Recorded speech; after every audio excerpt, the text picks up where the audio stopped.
Did you touch my phone? The white CEO stormed into the boardroom like Malik had broken into a vault. Malik stepped back, voice trembling. It kept ringing. I thought. You thought? You're a janitor, not a damn executive.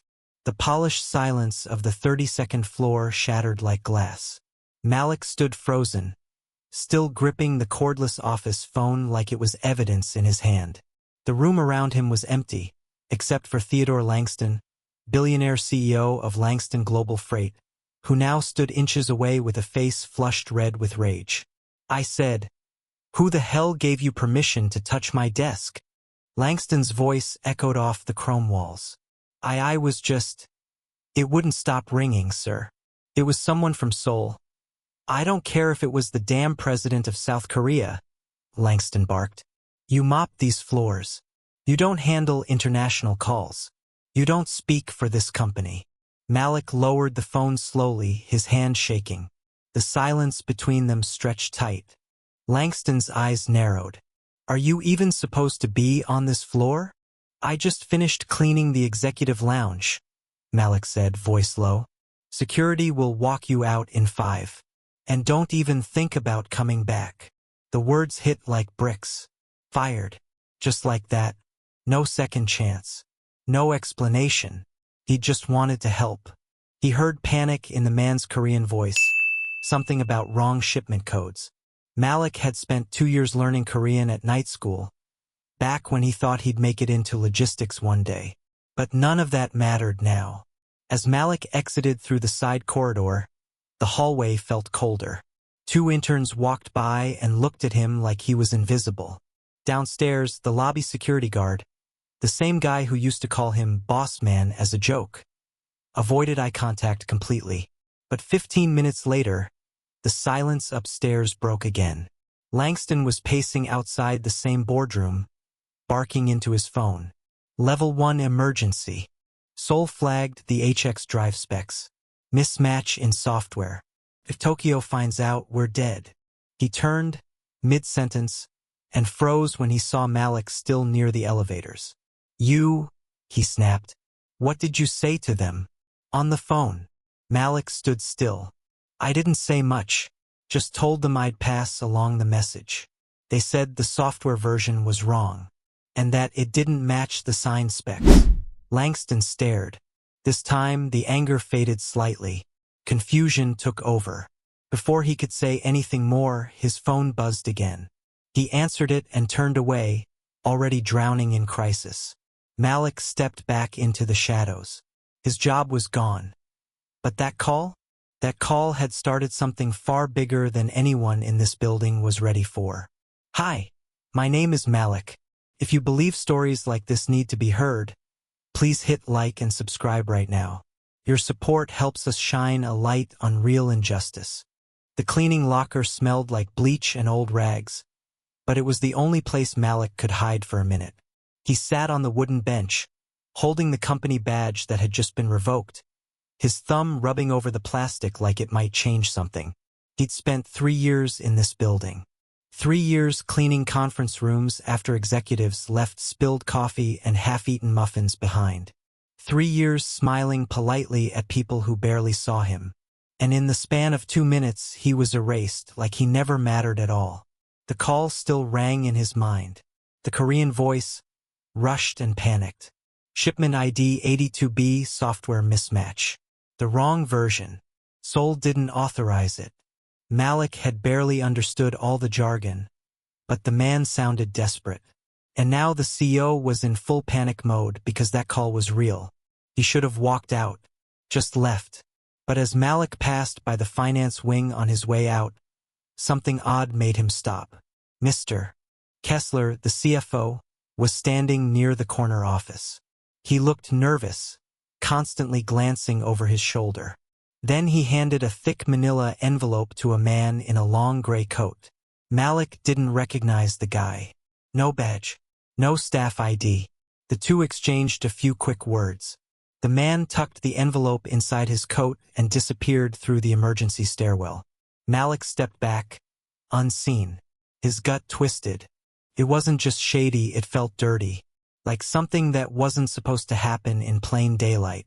He kept walking, heart pounding now, out the main doors, into the freezing Chicago air.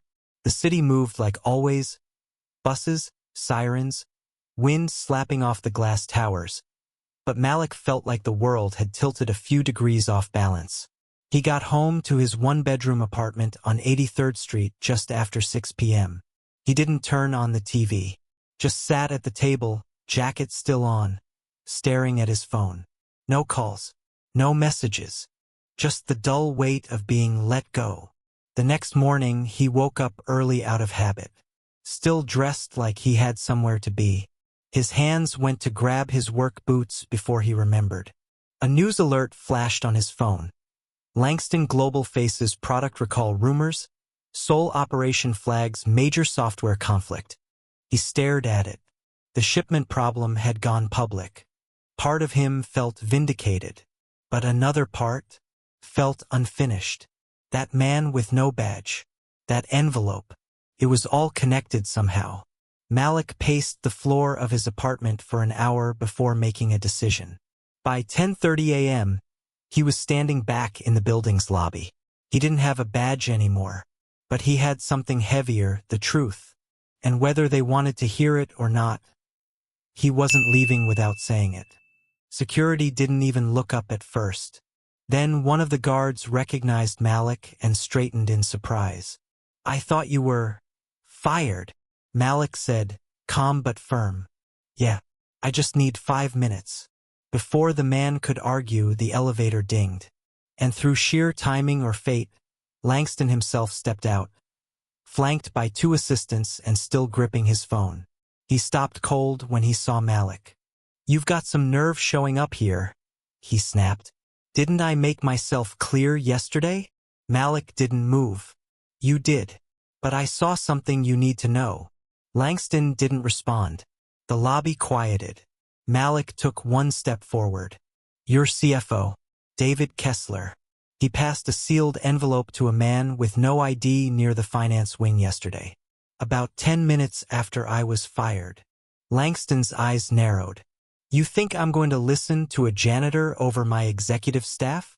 "I think you've got a shipment crisis that started with a phone call I picked up," Malik replied. "And I think ignoring me yesterday almost cost you soul." One of the assistants leaned in and whispered something to Langston. His jaw tightened. Then he waved his hand. "Fine. Come upstairs. Say what you saw. Then you're out." Malik followed in silence. The ride up felt longer than usual. On the 32nd floor, he was ushered into the same boardroom where he'd been yelled at 24 hours ago. Langston pulled up the hallway camera feed on the large wall screen. "You said near finance wing?" Malik nodded. "Past the copy room. Right corridor." Langston gestured to security. They fast-forwarded the timestamp, scanning the footage. 5 minutes passed. Then, there. Malik pointed. On screen, Kessler appeared, looking around. A tall man in a gray coat entered from the left. No badge, head low. They exchanged a few words. Kessler handed off the envelope. The man disappeared through the side stairwell. The room went dead silent. Langston leaned forward, staring at the freeze frame. "Jesus?" He looked over at Malik for the first time without the usual disgust. "You said nothing to them?" Langston asked.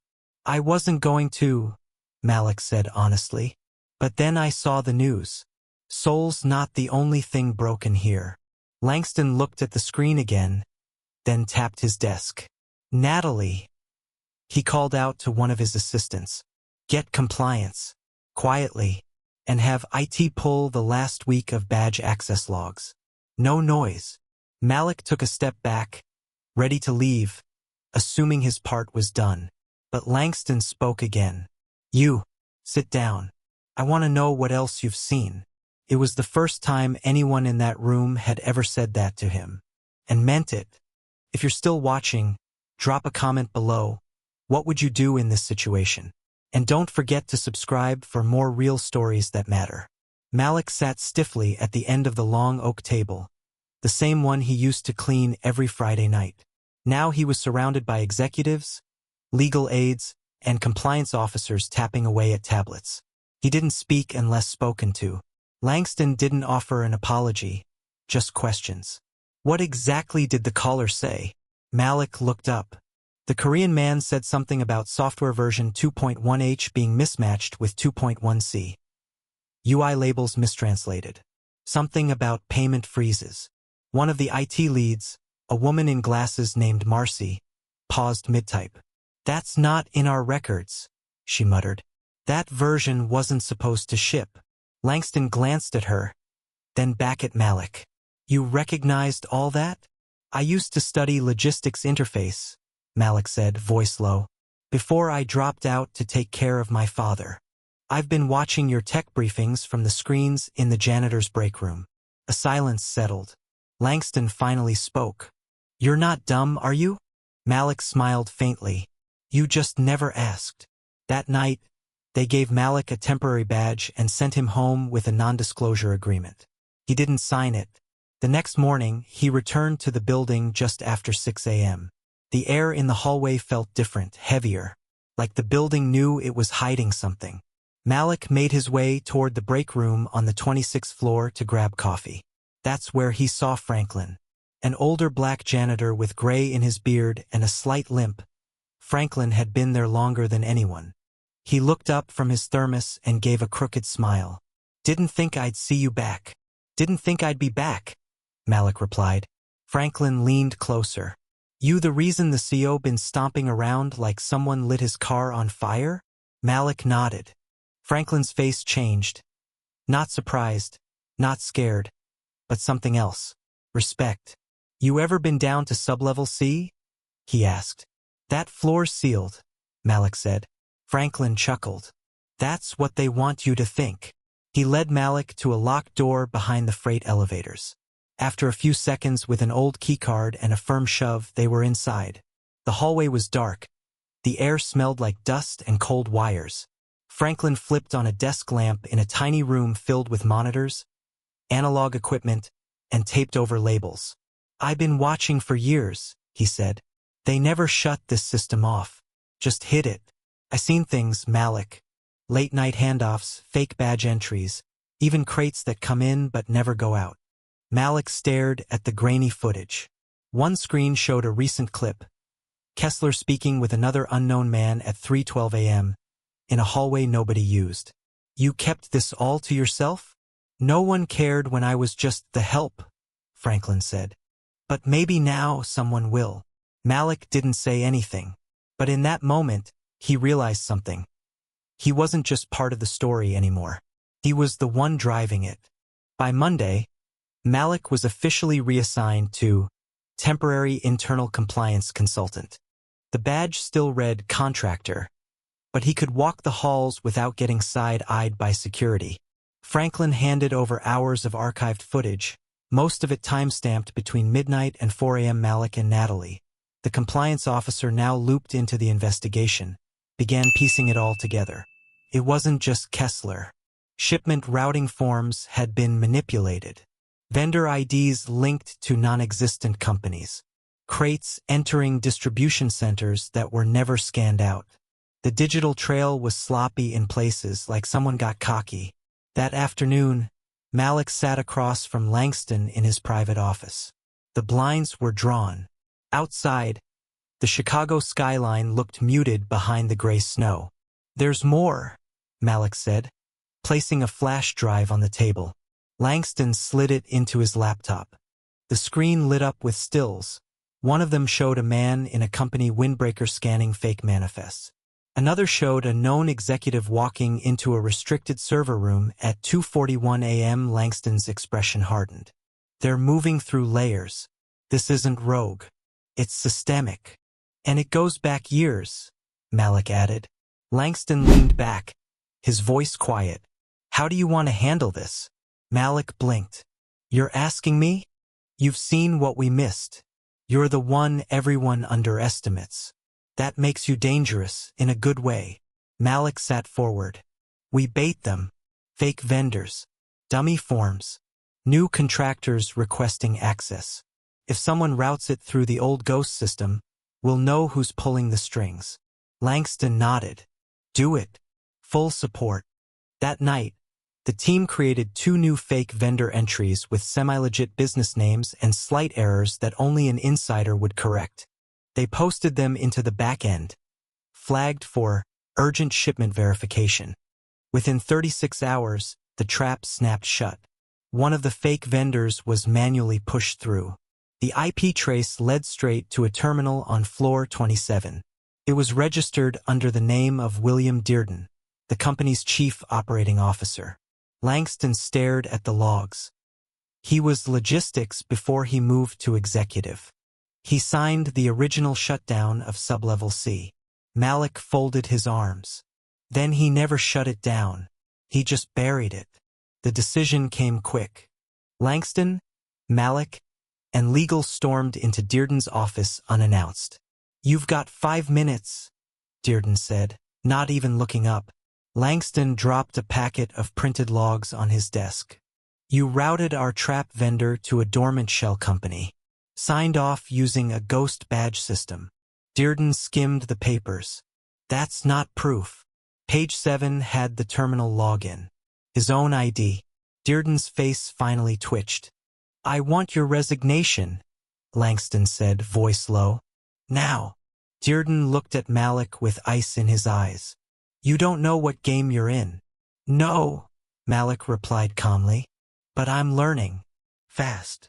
The news of Dearden's sudden resignation hit the company like a slap in the middle of a board meeting. Interns whispered. Mid-level managers speculated. The official statement said, health reasons. But everyone in the building knew better. Langston made sure of that. But Malik didn't celebrate. Not yet. In the following days, he and Franklin combed through more data, finding old trails that linked Dearden's access to multiple shell contracts. And the deeper they dug, the clearer it became. Dearden hadn't been working alone. There were still hands moving quietly in the background. One name popped up too often to ignore. Cynthia Moreland, head of domestic shipping. Quiet, smart, and always under the radar. Her name was stamped across dozens of files that were cleaned shortly after the ghost system was supposedly shut down.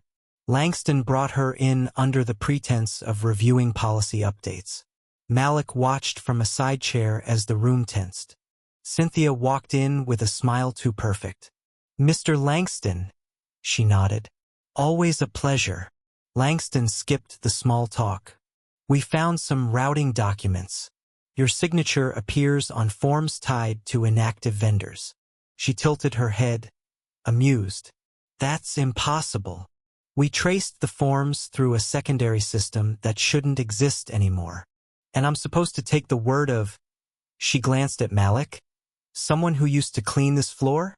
Malik didn't flinch. "I saw you approve an order last quarter for 12 thermal inspection units. No such equipment exists in our building." Langston slid the file across the table. "And here's the account that received payment. Cayman Islands. Under a shell that links back to your brother-in-law." The smile vanished. "I want a lawyer," Cynthia said. "Of course," Langston replied coldly. "But before you go, you should know Homeland Security is already aware. You crossed international lines with a flagged vendor last year." She stood up, fury in her eyes, and walked out without another word. The door closed.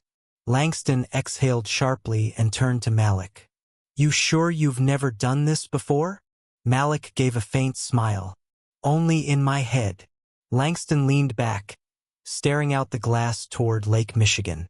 "You know, you've shaken this building more in a week than most of these people have in years." "Maybe because I was always watching," Malik said. "Just never invited in." Langston paused, then offered a rare gesture, his hand. "Stay on. Full-time. Compliance oversight. Pick your own team." Malik looked at it, hesitated. "I appreciate the offer, but I'm not interested in being a tool now that the storm passed." Langston raised a brow. "You think I'm using you?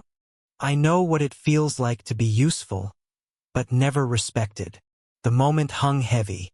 Langston finally nodded. Then tell me what respect looks like to you. Malik stood. Respect looks like not needing this conversation in the first place. 2 weeks later, the boardroom was packed, but for a different reason. Langston had called an emergency town hall, inviting every department head, contractor, and staff member. No hierarchy, no closed doors. The projector displayed a looping message. Integrity review briefing, all staff welcome. Malik stood near the back. Not in a suit, not pretending, just himself. Franklin leaned in, whispering, "Never thought I'd see this room full without food." Langston stepped up to the mic. He didn't clear his throat or greet with fluff. "Some of you know, we nearly lost everything." Silence. "We shipped software Sol didn't approve. We had shell vendors bleeding money.